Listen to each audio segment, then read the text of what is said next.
first, but you showing up to your kids with an attitude, you yelling at them, Yes. just doing things that they're supposed to do. Yes. I listen, I got this toddler, we call him the teenager toddler. He is off the hook. But for me, I had to make a decision because I was nursing. For those of you who don't know, I retired from nursing. I was nursing and I was coming home so washed. Yeah. And I had this little boy and my fiance that I'm coming home to, and I'm so tired. It's like, what do I have left to give them? That's right. I can't say put my kids first if I'm showing up to my child and just depleted. Just depleted. Mm-hmm. Mm-hmm. So I appreciated that message that you gave me that day. You said it was God, it's me, then it's your partner, and then it's them kids. And I was like, whoa. That's right. Absolutely, because when you really think about it, first of all, you know, I tell people this all the time. I always put my relationship with God first, because what I say is this, you know, we were all born alone and we are going to die alone, right? And I believe strongly that when we do have the opportunity to meet God, we are going to be asked, Natara, what we did with our gifts, our talents, and our abilities. Yes. Right? And a lot of people are going to have a lot of excuses. They're going to say, because this happened in childhood, because they chose this, because that. So for me, I know for sure that it does not matter how important the people in my life are. I love my family, right? Fiercely. However, I have to be in a good space. So my relationship with God is first, then my relationship with myself, right? Me knowing, I know exactly how much sleep I have to have. I know how much water I have to drink. I know how many greens I have to eat. Like, I know myself to those like exact specifications. Why? Because I want to show up in the world feeling as good as I can. I want to show up in the world being the best version of me. It's not about other people, right? It's about being the best version of me. I want to be able to use my talents, use my gifts to be able to serve my community, to serve other people that look like me. And I can only do that when I'm at 100%. I cannot listen to people's problems all day if I'm at 50%, or if I'm at 30%, or if I'm at 20%, because I'll disservice them, right? Then it's recognizing that it's about me and my partner, right? Because the two of us, we establish the framework, and we have to get to this piece. Like, I am so tired of seeing stuff on social media about what we can do alone and people, we don't need each other and all of that. Listen, look. It is perfectly okay to have a partner that you love and that loves you. It is okay. We got to, you know, abandon some of these beliefs that, like, you know, it's perfectly okay to just go it alone. If you are, listen, that's okay too, but let's not act like that's normalized, right? Let's not act like that's something that, like, people have been partners since the beginning of time. So I want us to be okay with finding somebody that we can love on, right? And being able to say that out loud, you know. And then it's the children, right? Because we want to be examples to our children. We want them to see positive, growing families. We don't want them to see dysfunction and toxicity, right? We have to get away from that. Yes, right. I agree. And like, you know, for me, it's so important to really, really, really be at peace and really feel like for me, I tell myself, wow, look where you've come from. Look where you're going. Not even like it's like people say, oh, don't revisit the past. Don't revisit the past. No, I do revisit the past. And I'm going to tell you why I revisit the past, because those were destinations and things that happened along my journey that made me wiser. It made me stronger, and it made me even more at peace now where I am. Right. So like, I feel like taking care of your mental health is like, everybody is preaching it, but they're preaching like the self-care essentials. They're like you said, the nails, the hair. Oh, let me go get my lashes and all of that done. That's all outer work. You have to do soul work, your soul, your inner being.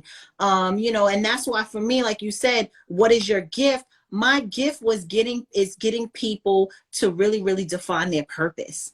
Get people to really tap into themselves. So I created this journal line to do that. I want people to really like just talk like you said, people, you're alone in your head all day. Let's be honest, right? Who are you talking to up there?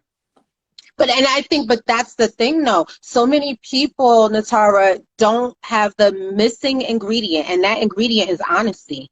And I think that is where, you know, therapists, other mental health professionals come in, life coaches come in, right?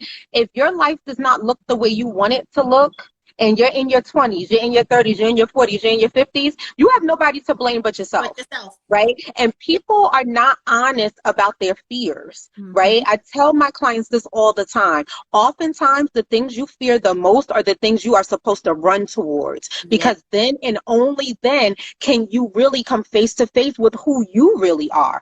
Most people are uncomfortable and they're hateful, they're mean, and they're hating on other people. Why? Because they're afraid. They're not confident enough to bet on themselves. They're not confident enough to step out of the shadows of, you know, you talked about retiring from nursing. The average person is not competent or confident enough to say, you know what, let me bet on me. Let me do something creative. The average person is not going to do that, right? Because they allow the external circumstances to define who they are instead of recognizing, okay, what's going on with me right now is just a moment in time. My credit score right now is a moment in time. My financial situation is a moment in time. My weight is a moment in time. Seriously, if people felt like this, they would be more motivated to do something about it. You know, when you look around and your life does not reflect what you want, and I'm not talking about material things, I'm talking about things like inner peace, right? I'm talking about like the true measure of success, which is inner peace and being able to make decisions, being able to say no when you need to, right? When you can't do that, it's time for us to really look inward, right? We really have to. And so I'm looking at Liz's comment. She said, as a community, we shame those that want to level up. So I want to talk about that for a second. I want to talk about that. I want to talk about that because you know what? Oh, I got so much to say about this. Let's be clear. Everybody is not an entrepreneur. Let me say that again. Let's say everybody is not an entrepreneur. Okay? And that is perfectly okay. When we talk about leveling up, that is not just about starting your own business, right? Because what people don't show how they're feeling when it's time for those payrolls to clear. People don't show how they're feeling, like, right? Because Jay-Z said it best. He said, everybody wants to be a boss until those invoices separate the weak and the strong. Okay, like when it's time to pay the rent for your home and your office, when it's time to pay your payroll, when it's time to pay payroll taxes, when it's right. So I say that to say not everybody is an entrepreneur, and that's okay. But I also think that we have a way of shaming people. I don't feel like it's because they're leveling up, but I feel like it's because of what they do professionally. And I think that we can't judge people based on what their titles are or what they do professionally. And that's what happens in our communities, right? So many people are not partner because they're looking past the brother that's the garbage collector. So many people are not partner because they're looking past the sister that works at the post office. You understand what I'm saying? And we have to be able to find value in who we are as people, not in what we do professionally. People's respect level for me changes when they find out I'm Dr. Letitia. Why should that be? People get their whole life together when I start credentials across the table. Why? Right? Because we live in a society where we respect people based on those titles. Those things mean more than who we are as people. And that is the problem. So I want people who are listening to this to understand this. If there is nothing wrong with what you're doing professionally, if you choose to do something else or to add something, that's great. To get more educated, that's great. To get more experience, that's great. But we have to stop despising the 9-to-5 jobs, right? Because if it were not for my staff, I wouldn't be where I am. They have absolutely helped me get there, right? So it's not just about the people that are in the forefront either. And I think it's important. Yes, I agree with you 1000%. And I honestly, I went through this in my personal life. Like for me, people were looking at me like I was crazy. They said, wait, you're going to go leave your nursing job. Leaving that good job. You leaving that good job and you're going to go open up your own business and do what? Why are you doing that? I was questioned. I was definitely called to the front of the congregation. Like, what are you doing? What? Like, some people it's still not registering. Like, honestly, my uncle called me the other night and we were talking, and he said, oh, can you need to do so and so and so, and